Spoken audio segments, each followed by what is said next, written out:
Please drive to highlighted route.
Okay, so where are we this morning? Well, we drove almost 80 miles on the old Honda Monkey to Mechanicsville to my friend's house, Andy, who we got the Ted Williams 340 combo a couple videos back.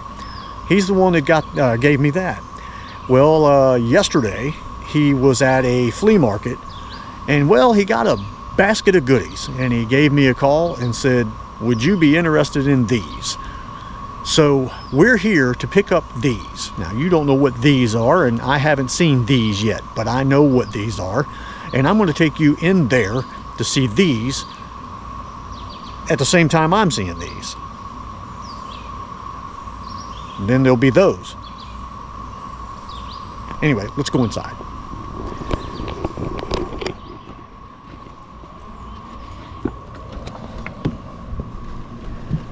Hey, look, it's Andy. There's Andy, and this is his room.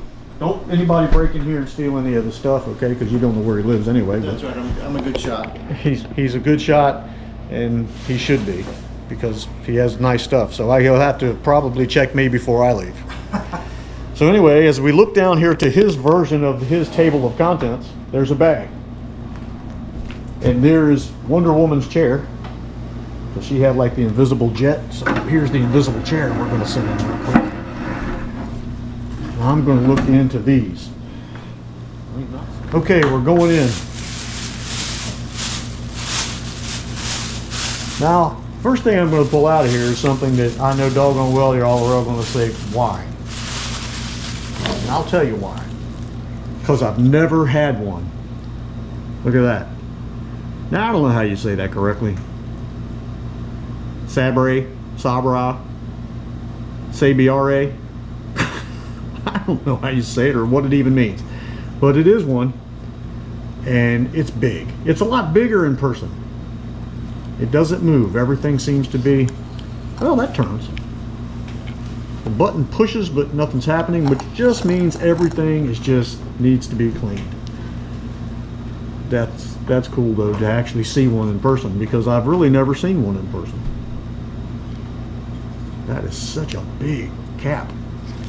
We'll have to decipher what size line and all that stuff goes in these things. Aha, there's one that doesn't look like me in any way, shape, or form.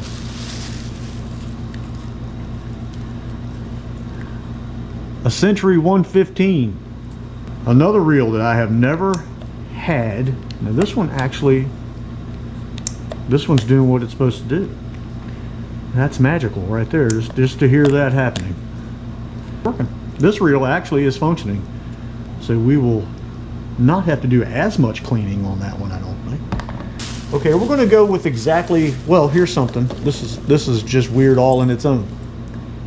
Now this looks like somebody tried to make a repair, but it was just neat because this is a Sears version.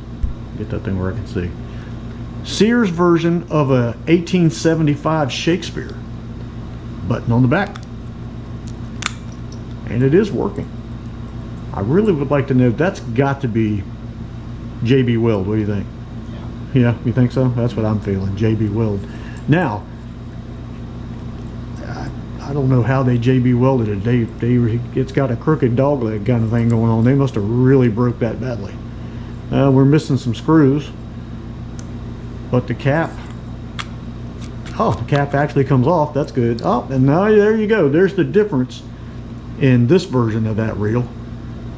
You got the sawtooth inside instead of the fancy mechanism that Shakespeare put in there. Now, if nothing else, it'll probably work. Doesn't appear to have an anti-reverse, unless it's broken. We'll have to see. But there's no there's no anti-reversing there. So we'll have to check into that. But if nothing else, just having a crank arm that isn't broke is amazing. Because usually these are busted unless they made theirs out of something different. Anyway, that's neat all by itself. Now we're going to get hit with the typicals, what you expect from me. Look, a 100B. What are the odds? I know you don't have that color. It is a different green. I will tell you that now. It is very funny how Johnson in their process of putting the green on it changes so much. And look, a Johnson Century 100B. What are the odds? And it has an evidently, when I take that off, I'm going to tell you now, that crank is the D shape that is supposed to be there is probably not shaped much like a D anymore. And then what do we have next? Oh, what? A Johnson 100B. with another strange color. I can't, that's not green. Is it green? Kind of looks green. I'm not sure what that is. It's kind of almost black. One side's green. Maybe this side's set in the sunlight too long.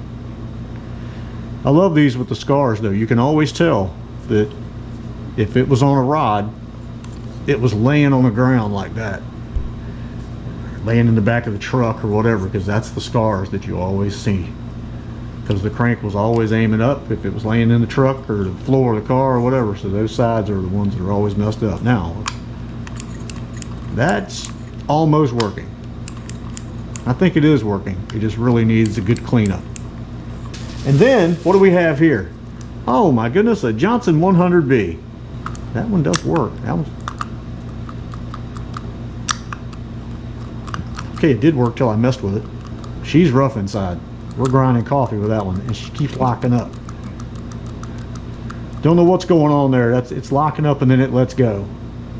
But there you go. That is my bag of reels that Andy found yesterday. He got him a couple too. What did you get, Andy? You got. Show me what you got. Let's see what you got. Whoops, something fell. What was that? You go. Now this, Andy made a big score here, a 40th anniversary. And we were talking about this, how a lot of the 40th anniversaries, man, they're just in such great shape. It's like people bought them because they were anniversary reels, I guess, and just didn't use them as much as, you know, the old ones. But look at this. This is what really got me. Look at that. That is crazy. That thing is, you're almost going to reel so fast that your hand's going to fly off the crank lever. That's crazy. That's incredible. Let's set that over there. Let's not set that with my pile. Now, 710. We were talking about this one. Evidently, this 710 belonged to Barry. Did you notice that? Yeah. Yeah. Barry's got his name. I don't know if you can see it there, but Barry somehow managed to get his name on the side of it there.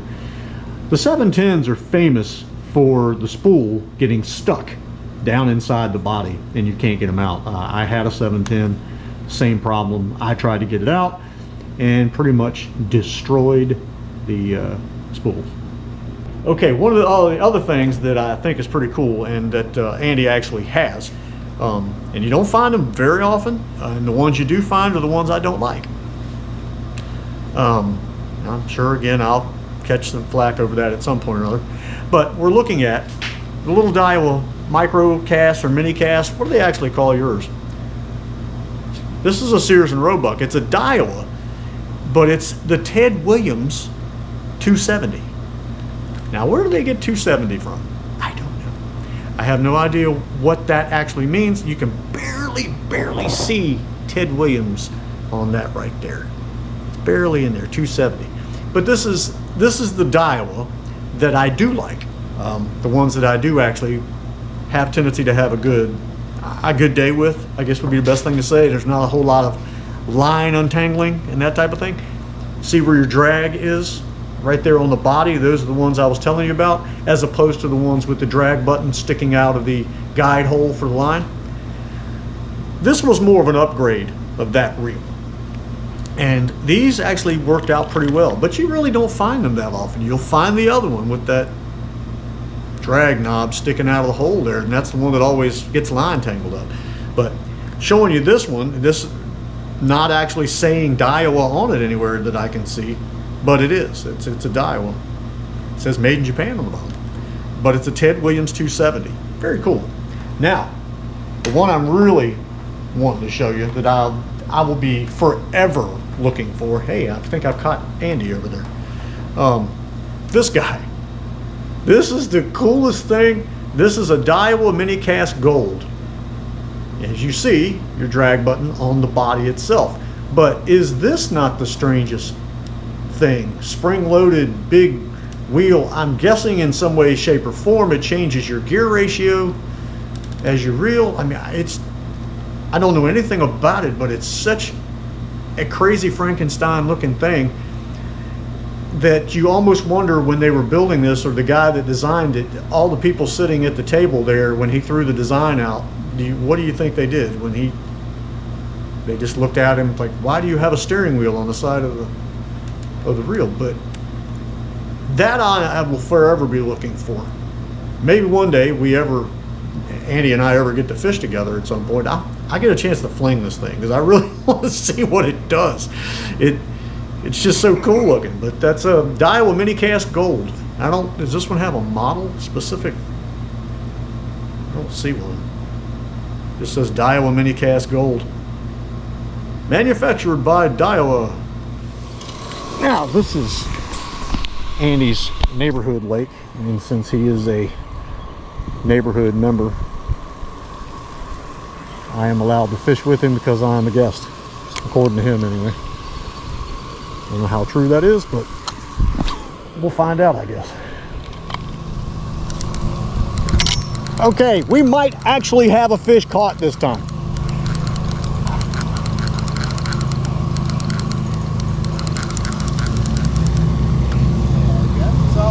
Woohoo! All right. A gill has been caught. Finally, one with a big enough mouth. I don't know if y'all can see that or not. He's actually got a big enough mouth to get the hook in it. And he's peeing all over me. He's letting me know I'm not happy with you. Thank you, Mr. Gill. Finally. Right. I seriously did not expect it to take that long. Little bass. He got a bass. Hold on to her. I was just ready to reel in. That's crazy. I can't tell you how many fish I have caught when I'm getting ready to bring it out of the water.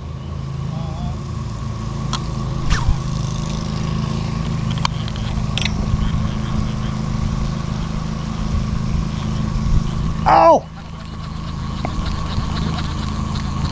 I don't know what you are, but I got you. He was in the bushes.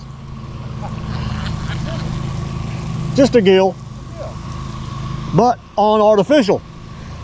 I just took one of those casts where you've been avoiding the cast for quite some time because you know you can't really do anything with it, and that's where he was.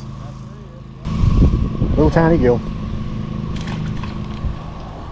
All right. Hey, that one you've stepped up. I think that one's got at least 1.5 inches on the other one. He's bigger than the bait, I'll give him that. Yeah, he's moving up. That's what matters. Where was he? Was he up in the shallow part too? Yeah, about 8 feet offshore. You could walk out and stab them with a stick. Okay, we are back in the car and we're going to go get some lunch. I'm not going to tell you that we slayed them, but we caught some, and that's what matters. My major goal there was to try to get something artificial and something with the bobber, and that's what I accomplished.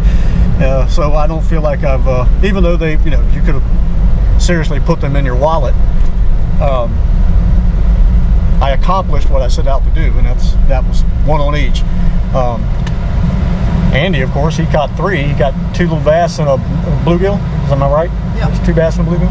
And I think he was using a grub and a little spinner. Looked like a little Panther Martin kind of thing. I tried that. No bites on that. That didn't do anything with that? But it was the Daredevil spoon. Okay. Little mini spoon. Mini spoon. He was using a mini spoon and caught some mini bass about 6 foot off the bank. For some reason, 6 inches of water. Those little bass were like right there staring at him, I guess, like as he was casting. But there's nothing wrong with that. That's where the fish were. They were in the water when you caught them. That's catching fish. So anyway, we're going to grab us some lunch. Then I'm going to have to get back on the monkey and fill it up and head back to the house. And then we're going to do a little reel teardown of, I'm thinking, the Johnson Century 115, because I am very, I don't know, eager, I guess is a good word, to tear into that, because I've never ever had one. I've never owned one. I've never even seen one in person. So this is cool to me. Okay, never mind my hat head. I know what you're looking at. Always got to pick out the negative stuff. Anyway, getting ready to hop back on the old monkey here, go to the gas station, fill it up, head back another 80 miles, because that's, I think we put right at 80 miles on the Monkey this morning. It was 77 something to get here. So we're going to fill them back up and head back to the house, and we're going to start working on some reels. Well, at least one anyway. I think this is going to be a Century 115 build. Something new, something different, something to keep your attention. Who's asleep? Dan, you're asleep, I can tell. I'm looking at you right now. You're asleep in the background. But anyway, Andy, I want to thank Andy, of course, for taking me fishing today and picking up all those reels at the flea market for me. I really appreciate that. That's always need spare parts. I've told y'all that 1,000 times. And even though there's a bunch of Centuries in there, they're spare parts. Even though some of them will probably be perfectly good functioning reels. But parts are always needed. Anyway, getting back on the Monkey. See you guys back at the house. See you, Andy.